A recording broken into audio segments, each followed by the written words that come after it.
amigo Dan Omura. Él es subdirector del Colegio Peruano-Japonés La Unión, una persona a quien conocí ya hace algunos años, más o menos a fines del 2018. Y bueno, de él puedo decir, más allá del corte profesional, que es una gran persona y definitivamente es muy, muy leído, muy informado y una persona que tiene una calidad y un don de gente espectacular.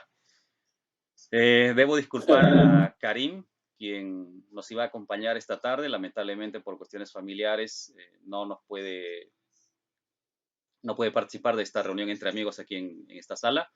Pero bueno, un abrazo para ella y que las cosas mejoren también por casa. Dan, ¿cómo estás? Buenas tardes.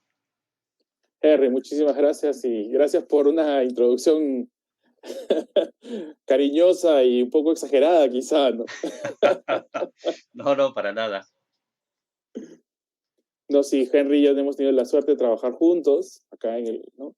Y, y bueno, yo digo lo mismo, ¿no? Una de las opciones que más me gusta trabajar con Henry es esta mirada que él tiene.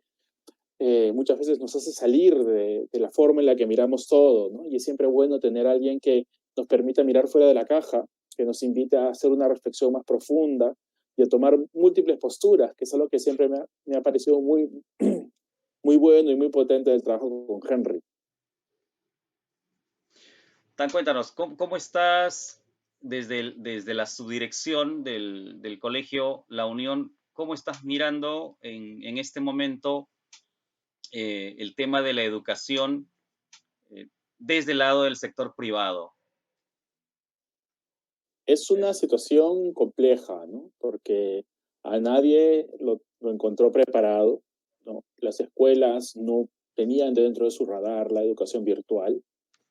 He podido conversar con colegas de diferentes instituciones y la verdad es que todos están intentando encontrar soluciones distintas, ¿no?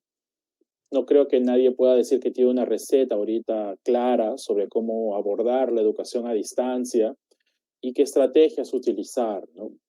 Desde escuelas que han tomado la postura de replicar su horario tal cual en la virtualización, hasta escuelas que han tenido muchos problemas para implementar y con muchas limitaciones técnicas, tanto para a nivel de los propios docentes, que desde sus casas no cuentan con herramientas digitales, hasta escuelas que tampoco tienen un área de soporte técnico o mucha claridad a nivel de la tecnología sobre cómo implementar, ¿no?, aulas virtuales. Este espectro largo y continuo de alternativas y de opciones es lo que encontramos hoy, ¿no? Y que la verdad es muy difícil de medir y de establecer hoy con claridad qué cosa se considera educación a distancia de calidad, ¿no? Ese es un tema complicado. Y más allá de los estándares técnicos, está el tema del aprendizaje en sí del estudiante, ¿no? Que también tenemos que mirar y evaluar e ir mirando con mucho detalle, ¿no? Cuánto nuestros estudiantes pueden aprender o aprenden en estos contextos de virtualización, de educación a distancia, y qué es lo que deberíamos ¿no?, de promover en el trabajo en el aula virtual, que ese es un tema complicado, ¿no? Claro, sí. Justo en la previa estás comentándome sobre algo que habías leído respecto a los efectos de la Segunda Guerra Mundial y cómo es que más de medio siglo después no habíamos aprendido la lección, ¿no? Y te mencionaba Sí, esto porque hay un concepto muy tradicional que se maneja en las escuelas sobre la historia y que se repite a pie juntillas, ¿no? La historia es la ciencia que estudia el pasado para comprender el presente. Y aun cuando se diga así de manera tan sencilla, no logramos entender ese pasado. justo cuando Henry me invitó para este espacio, hay algo que yo de manera personal repito, ¿no? Que estamos viviendo nuestra tercera guerra mundial y que no es contra otro ser humano, sino contra un virus, ¿no? Y dentro de esa mirada, que es algo que yo repito de manera un poco coloquial, dije, bueno, si esta es la tercera guerra mundial, ¿qué pasó con la educación de la segunda guerra mundial? ¿No? ¿Y qué es lo que ocurrió en esos contextos donde se produjo pues un descalabro de la sociedad, del tejido social, algo que hoy en cierta manera está ocurriendo también, ¿no? Y quizá uno de los autores que se vinculan mucho con este estudio de la crisis educativa postguerra es Philip Coombs, ¿no? Y que él incluso es un personaje interesante porque está muy vinculado con la aparición de la UNESCO, ¿no? Y que de ahí es norteamericano y de ahí tuvo problemas incluso con el Departamento de Educación de Estados Unidos porque consideraba que la velocidad a la que avanzaba la educación era muy lenta, ¿no? Y justamente una de las cosas que él menciona en una de sus publicaciones del año 58, y de hoy ya ha habido una serie de reediciones de su libro, es justamente que después de la guerra o durante la guerra hubieron muchos avances tecnológicos que la industria rápidamente pudo tomar y hacer suya y avanzar, pero que la educación no supo aprovecharse de estas innovaciones tecnológicas, ¿no? Y cuando leía esto de Coombs decía, es muy parecido a lo que nos está pasando hoy también, ¿no? 70 años después casi, ¿no? Claro, o sea, algo que conversábamos, ¿te acuerdas? El año pasado en la escuela era este, cómo gamificar, cómo hacer que los estudiantes conecten con la tecnología, que los profesores conecten con la tecnología, y organizábamos tallercitos de Google Classroom, ¿te acuerdas? ¿No? O sea, ni por acá habíamos pensado que en algún Que momento eso se podía volvería servir, la normalidad, ¿no? ¿no? Y Esa cosa para profesores innovadores, para profesores así con alma de aventurero, se terminó convirtiendo en la normalidad de la educación, ¿no? Y es eso muy importante, ¿no? Porque este paralelo entre la educación de los años 50 y cómo no supo ponerse al día en la tecnología, y que es algo que hemos arrastrado nosotros hasta hoy en la educación del siglo XXI, ¿no? Hoy nos ha estallado en la cara, ¿no? Y que la educación hoy sí ha tenido que ponerse al día, ¿no? Ha tenido que ponerse al día a nivel al menos de tecnología. La pregunta, y que está vinculada con estas cuestiones de evaluación, es, muy bien, hago mi educación virtualizada, utilizo herramientas tecnológicas, pero ¿qué es lo que está ocurriendo dentro del aula? Esta es una pregunta más compleja, ¿no? Y en un espacio que pude compartir contigo también acá en Entre Amigos, yo hice esa pregunta, ¿no? Si la educación virtual debería de ser un calco de lo que ocurría en nuestras aulas anteriormente, ¿no? Y cada vez me queda más claro que no, que definitivamente, aferrarse a ¿no? estructuras de la presencialidad hoy es un error. Personalmente considero que es un error, ¿no? Porque la incorporación de la tecnología debería no solo ser un remedio de lo presencial, sino te da una serie de herramientas que potencian, ¿no? Eh, Hay este modelo de incorporación tecnológica eh, que le dicen SMARTS, ¿no? Que es la sustitución de cuando uno piensa en incorporar una tecnología en un contexto regular, ¿no? Se hablan sobre diferentes niveles de la incorporación, ¿no? Y que es como, por ejemplo, cambiar el ábaco por la calculadora, ¿no? Ahí simplemente estás sustituyendo la tecnología. Simplemente cambiaste un aparato por otro. No hay un impacto positivo más allá de la sustitución de la tecnología, que es el primer nivel. El siguiente es la modificación, que esta tecnología nueva debería de generar modificaciones en la conducta de la persona, ¿no? Y de ahí debería haber una amplificación. El siguiente nivel es una amplificación. Ya no solamente modifico mi conducta para usar la nueva tecnología, sino que me permite esta nueva tecnología hacer más cosas. Y la última es la de la reinvención, ¿no? La reingeniería de esto. Esa tecnología me permite hacer no solamente cosas nuevas y mejores, sino cambia el proceso completo del uso de la tecnología. ¿no? claro.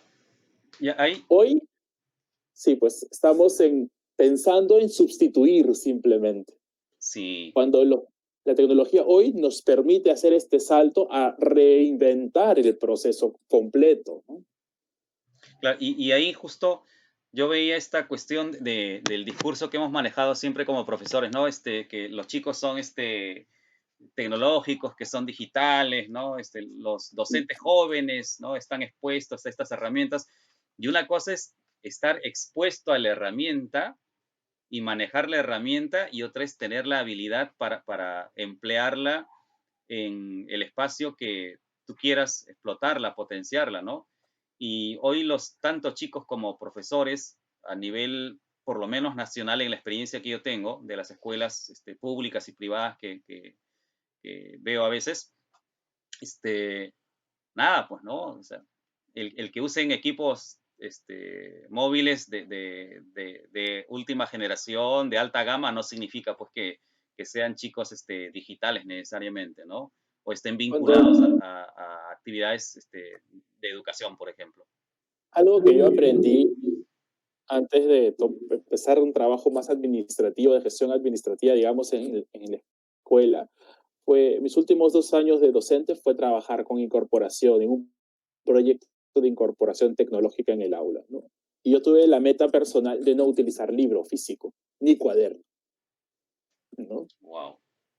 Y me di cuenta de algo terrible, que es lo que tú mencionas, que los chicos usaban celulares modernos, usaban Instagram, WhatsApp, Facebook les parecía algo primitivo, por ejemplo, ¿no? Les parecía algo antiguo, ¿no? Snapchat era lo que más utilizaban en esa época.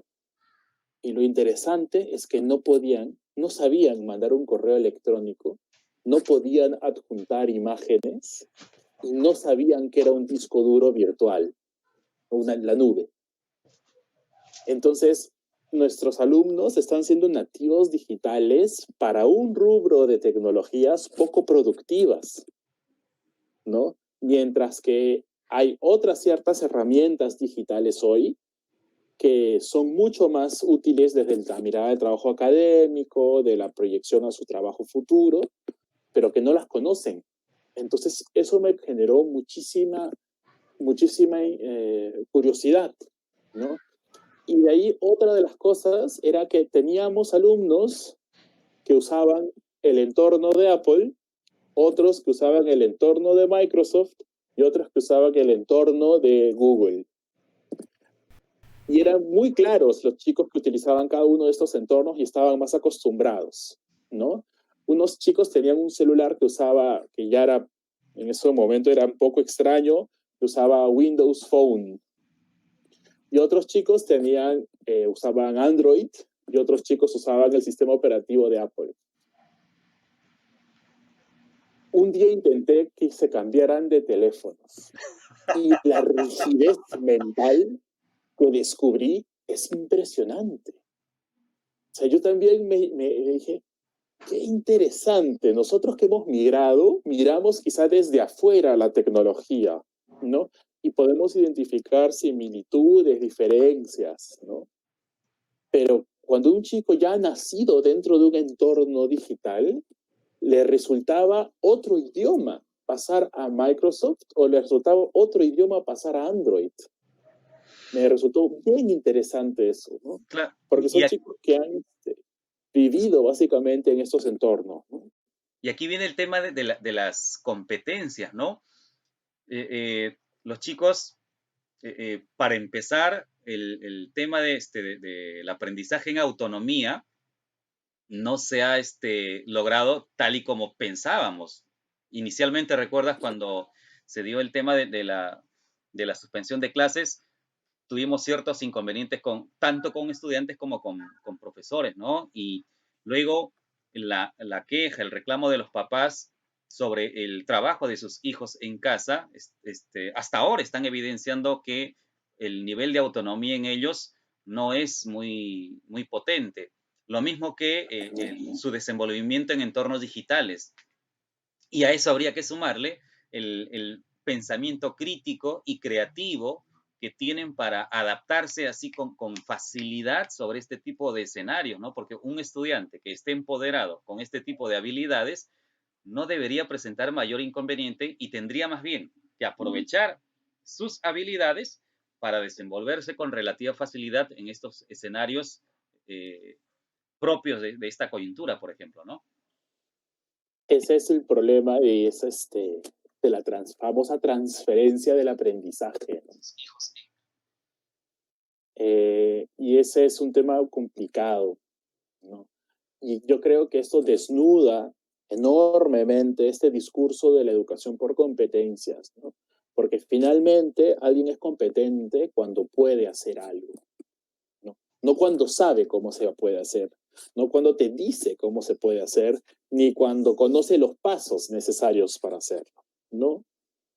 Es competente cuando lo hace, ¿no? Yo considero que ese es un tema trascendental y que debe estar estrictamente ligado a la planificación educativa y a la evaluación, ¿no? Porque uno tiene que pensar en función de lo que el chico puede hacer, ¿no?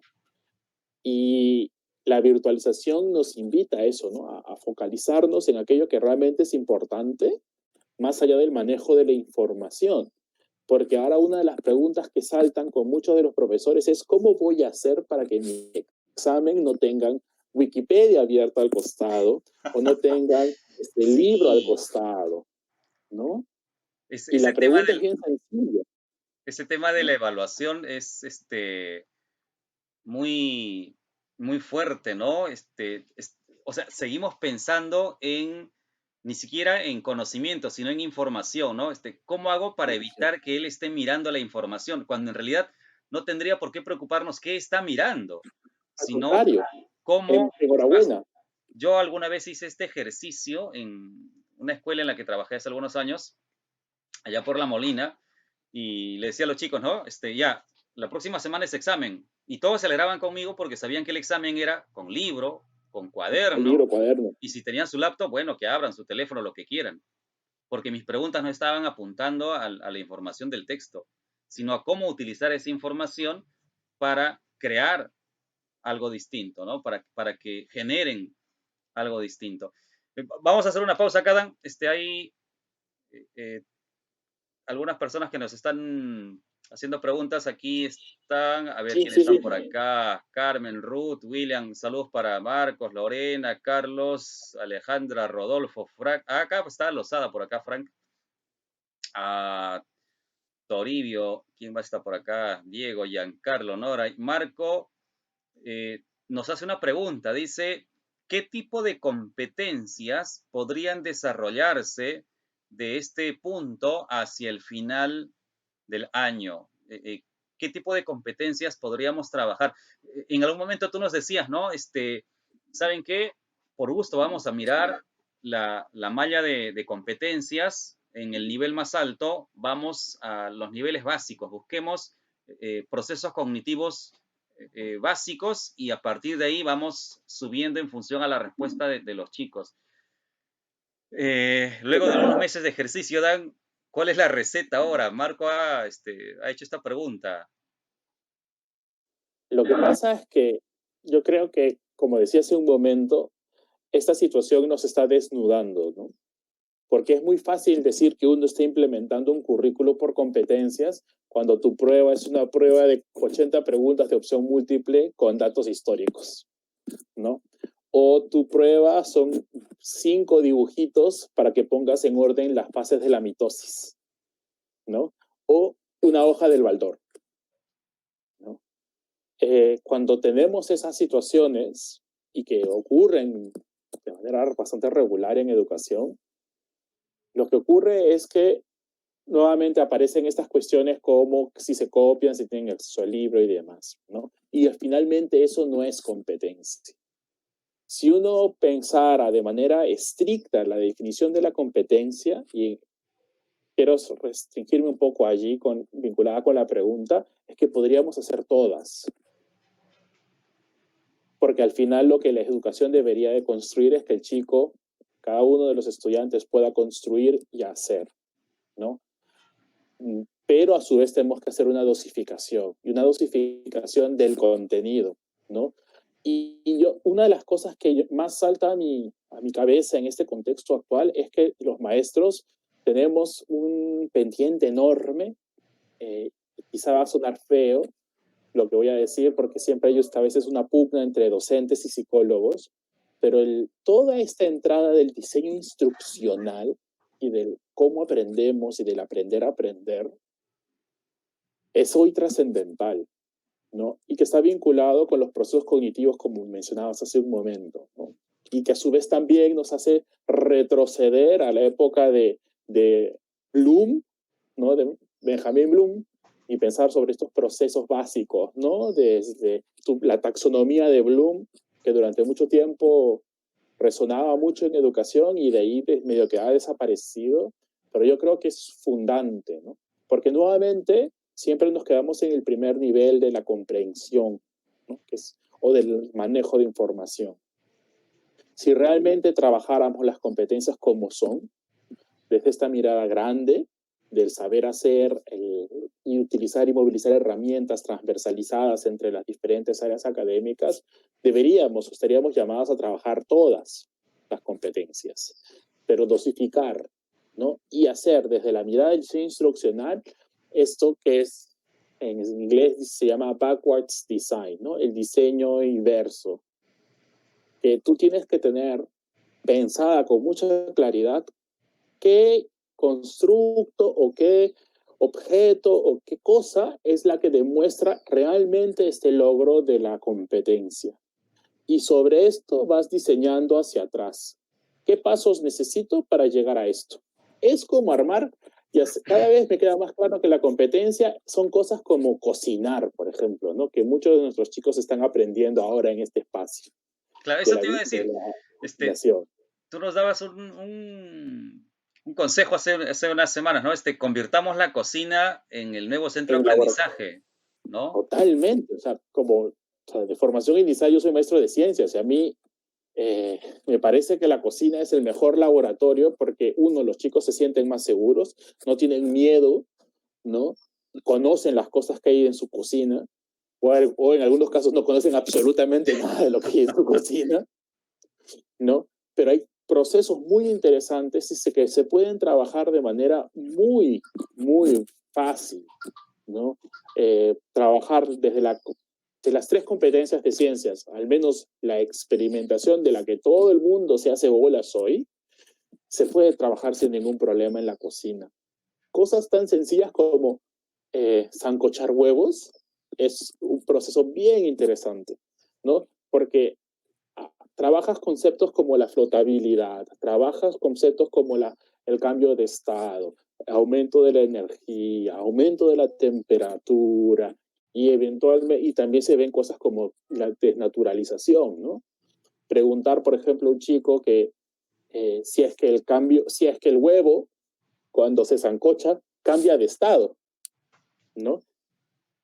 Claro. Si realmente es un proceso de cambio de estado o no, ¿no?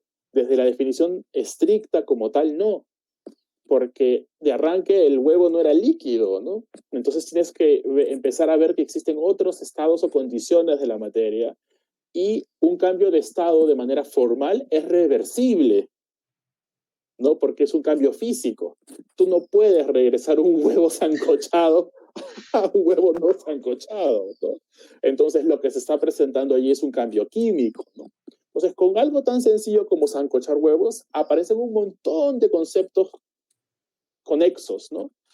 Y eso es esa movilización de saberes de diferentes disciplinas dentro de la ciencia, ¿no? En un fenómeno cotidiano y que le permite entender su realidad inmediata al chico, es a ese tipo de aprendizajes a los que deberíamos de apuntar.